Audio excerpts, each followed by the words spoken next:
돈이 되는 뉴스 유진투자증권 명동지점 김영재 부장입니다. 부장님 안녕하세요. 네, 안녕하십니까. 오늘 돈이 되는 뉴스 첫 번째 헤드라인입니다. 오늘 첫 번째는 교육개혁 관계장관 회의입니다. 문재인 대통령이 직접 정시 확대에 대해서 논의하자라고 밝혔습니다. 이에 따라서 우리 교육주들이 그 기대감을 받고 있습니다. 정시를 늘리면 수능에 좀 더 집중하면서 그런 영상 강의라든지 교재들을 더 많이 살 것이다라는 기대감인데요. 어떻게 봐야 될까요? 네, 일단 내용을 좀 살펴보시면 정시가 확대된다는 게 주요 골자인데 정시가 확대되면 사실 그 실질적인 그런 수험생 증가 효과가 있을 수 있습니다. 즉 현재 같은 그 수시 모집이 더 많은 상황에서는 내신과 학생 그 종합기록부에 의존하고 수능은 그냥 등급 컷을 맞추면 되는 것이 많기 때문에 고등학교 1학년 때부터 내신 관리를 철저히 한 학생들만 대학을 지원하는 그런 경향이 있습니다. 제가 사실 그 고3 수험생을 지금 집에 둔 학부모로서 실태를 좀 아는데요. 한 반에 지금 한 25명이 정원이라면 현재 실제로 현재 수능 공부를 학생은 예체능계를 제외하고 4명 정도, 5명 정도에 불과한 실정입니다. 네. 즉 그만큼 열심히 공부하기 어려운 구조. 그러니까 1학년 때부터 내신 관리가 철저하지 않았다면 이게 상당히 어렵게 대학 가기 어려운 구조이기 때문에 상당히 지금 어렵다라고 볼 수 있는데, 그렇지만 정시가 확대될 경우에는 그만큼 열심히 공부할수록 또 대학에 들어갈 확률이 높아지고 또한 그 내신이 좋지 못해서 좋은 대학에 진학하지 못했던 지금 현재 대학생들도 다시 한번 그런 수능을 침으로써 좋은 대학에 들어갈 수 있는 그런 기회를 주는 것이기 때문에 아무래도 그 수험생 숫자가 확실하게 커진다고 할 수가 있겠습니다. 따라서 그 수험생은 지금 늘어나게 되는 그 과정이 나올 것인데, 그런데 그 접근성이 지금 사실 강남의 대치동 학원가 많긴 한데 접근성이 좀 불편하다고 볼 수가 있기 때문에 접근성이 편리한 그런 온라인 강의가 기본적으로 상당히 훨씬 더 늘어날 수 있다라고 보고 있습니다. 사실 지금도 공부 중 한 학생이라면 온라인 강의 한두 개 정도는 기본적으로 좀 갖고 가는 형식인데, 근데 이제 향후에는 이 파이 자체가 전반적으로 커지기 때문에 더욱더 성장할 가능성이 높다라고 볼 수 있습니다. 네. 제가 준비한 종목은 메가스터디 교육인데요. 메가스터디 교육은 2015년 메가스터디에서 중고등 온오프라인 사업 부분이 일정 분할해서 설립된 회사입니다. 특히 지금 현재는 온라인 교육 서비스 형태로 발전했다는 것이 좀 특징인데, 실적은 2분기까지 누적으로 영업이익이 한 274억 원, 순이익이 한 222억 원을 기록했는데, 작년 동기 대비, 그러니까 작년 전반기 대비 한 21.7%가 증가한 수치고요.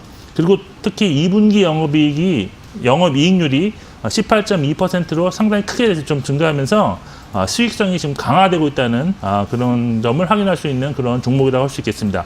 현재 시총이 한 4천억대 중반 정도 되는데요. 올해 예상 순이익이 지금 나와 있는 걸로는 한 500억 정도로 지금 나와 있는데, 이런 점을 감안하면 PER 한 8배 후반 정도 수준에 거래되고 있어서 크게 고평가되었다기보다는 성장성을 좀 감안한다면 좀 저평가 영역에 있는 종목이 아닌가라고 좀 판단하고 있습니다. 수급 상황을 살펴봐도 지금 외국인과 기관이 한 달 누적으로 지금 순매수를 진행 중에 있고, 차트로 보는 기술적 분석상으로도 이제 다시 중기 추세가 상승으로 전환하려는 그 시점에 지금 와 있는 그런 상황이기 때문에 투자 매력도는 여타 종목 대비 좀 높지 않나라고 판단하고 있습니다. 따라서 그 투자 등급 평가에서는 평균 이상이라고 볼 수 있는 한 2등급 정도로 설정 가능하다라고 저는 보고 있고요. 매수가는 사실 오늘 좀 급등한 그런 면이 있기 때문에 현재보다는 좀 낮은 35,000원, 목표가는 5만원, 손절가는 3만원 잡고 대응하시면 무난하게 매매할 수 있는 종목이라고 판단하고 있습니다. 네.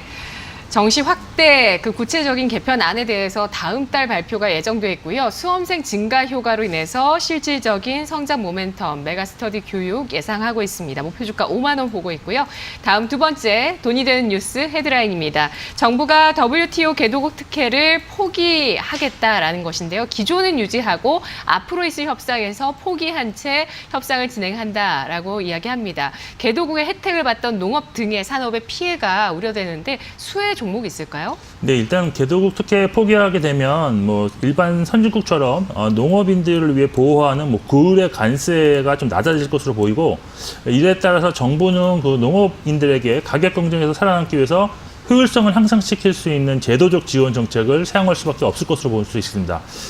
관련해서 뭐 수혜 업종 뭐 여러 가지가 있는데, 농산물을 원료로 수입하는 업체들이 수혜를 받을 것으로 보이는데, 뭐 대두 관련주, 뭐 사료 관련주가 이에 해당됩니다. 그런데 전반적으로 이들 업체들이 한번 시세를 준 뒤에 하락하는 모습이기 때문에 추세가 상당히 좋지 않습니다. 그래서 이들 기업 중에서는 특별하게 투자할 만한 대상이 없다라고 저는 판단해서 농업 효율성과 관련해서 기업을 좀 찾아봤습니다.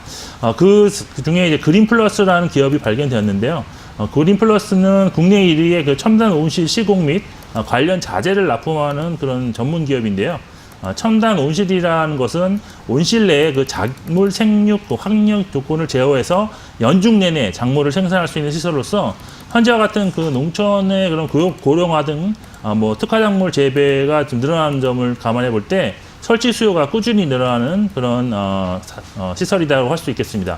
특히 우리나라 경우에는 첨단 유리 온실 재배 비중이 0.8%에 불과하기 때문에 네. 해외 선진국과 비교해서 터무니없게 낮은 수준이라고 할 수 있는데, 참고로 네덜란드가 99%, 그다음에 캐나다 35%, 일본도 지금 4.5% 등 글로벌 평균이 한 17% 되기 때문에 향후 뭐 20, 30년간 시장이 꾸준히 성장할 수 있다는 그런 분석이 나와 있는 그런 상황입니다. 여기에 그린플러스 자회사 중에서 장어 첨단 양식 단지를 운영하는 그린피시팜, 요 실적이 좀 양호할 것으로 전망되고 있고, 네. 딸기 재배 온실 운영 중인 그린 K팜 역시도 양호한 성장이 좀 이어날 것으로 전망됩니다. 그렇지만 아직 시가총액이 뭐 500억대 수준이기 때문에 상당히 좀 크지 않은 종목입니다. 따라서 하루 거래 대금 역시도 2, 3억 원에 불과해서 유동성이 떨어지고, 그 기관 및 외국인 수급도 거의 없고, 실적 역시도 아직은 연간 뭐 20억 원대에서 아직 크게 증가하지 못하는 그런 실정이 있기 때문에 투자하기에는 부담이 좀 존재합니다. 그렇지만 최근 6년간 적자는 없었다는 점, 따라서 투자 등급은 저는 뭐 보통 등급인 한 3등급 정도로 매길 수 있다 보이고, 매수가는 현재가보다 조금 낮은 1만 원 선, 목표가는 11,500원, 손절가는 9,500원 정하고 매매하시면 될 것 같습니다. 네.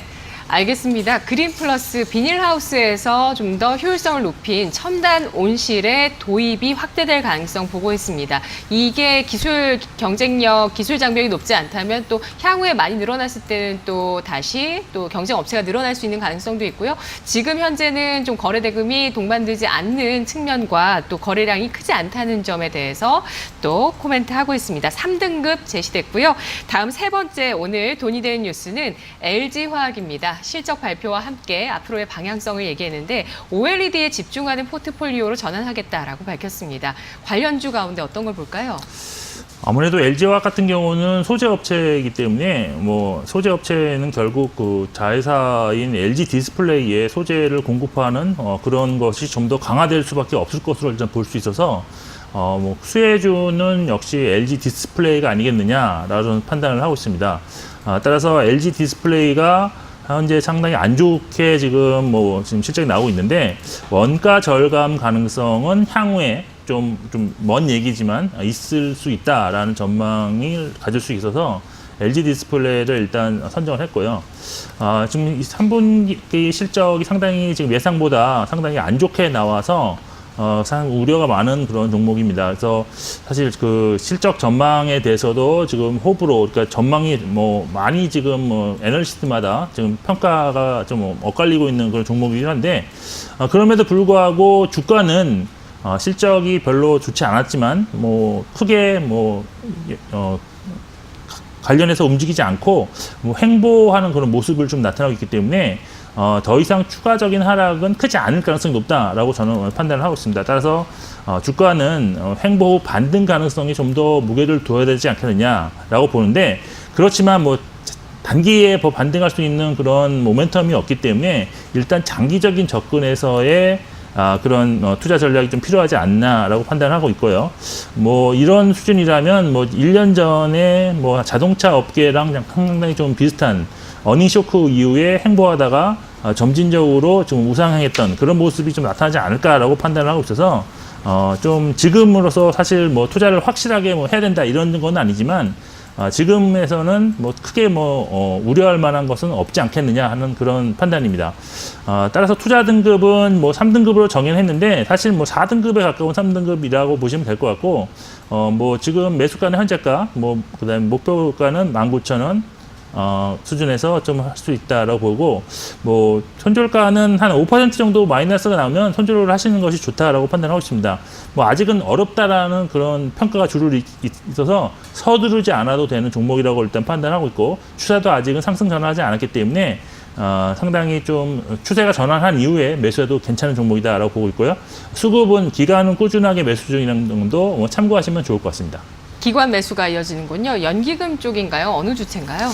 주체는 아까 보니까 연기금이라고 꼭 특정할 수는 없는 것 같은데요. 네. 최근에 3일 동안은 매도를 했습니다. 근데 아마 장기적으로 보는 관점으로 접근하고 있는 것이 아닌가라고 판단하고 있고, 아니면 뭐 쇼커버링이 나올 수도 있는 그런 상황이기 때문에 일단은 지금 현재로서는 주가 움직임이 그렇게 뭐 활발하지 않다는 점, 뭐 이런 점을 참고하실 필요가 있고, IT 종목들이 좋은 종목들이 더 많기 때문에 IT 종목들 중에서는 아무래도 뭐 최근에 그 실적이 잘 나왔던 삼성전기라든지 아니면 네. 반도체 쪽으로 좀 더 접근하시는 것이 더 유리하지 않나라고 판단하고 있습니다. 네. LG 디스플레이로 수익 내면 진짜 고수시죠? 그렇게 생각 안 제가 하세요? 진짜 이 네. 10년 정도 주가를 봤는데 항상 실적이 피크일 때가 그 주가가 고가가 아니라 실적이 처음으로 흑자 전환됐을 때가 주가가 피크인 적이 많았습니다. 그래서 네네. 뭐 요 박스권이 거의 뭐 고가는 거의 4만 원 수준이 뭐 확실한데, 밑에 바닥도 지금 2만 원 아래에서 뭐 지금 훨씬 잡을 수 있다면 바닥이었는 것 같습니다. 그래서 박스권 플레이에 충실하는 그런 종목이기 때문에 지금으로서는 뭐 크게 뭐 부담되지는 않는 종목이다라고 판단하고 있습니다. 알겠습니다. LG화학이 OLED 쪽을 중심으로 전환한 포트폴리오를 운영하겠다라고 밝히면서 이렇게 됐을 때 LG 디스플레이가 원가 절감의 효과를 볼 수 있겠다는 근거로 작용하고요. 따라서 실적 턴어라운드에 대한 내년 전망과 함께 LG 디스플레이의 긍정적인 요소라고 판단하고 있습니다. 주가는 천천히 움직일 것으로 예상하고 있고요. 현재가에서 매수가 잡아보시면 목표 주가 19,000원, 손절가는 12,300원 선 제시했습니다. 분석 잘 들었습니다. 고맙습니다.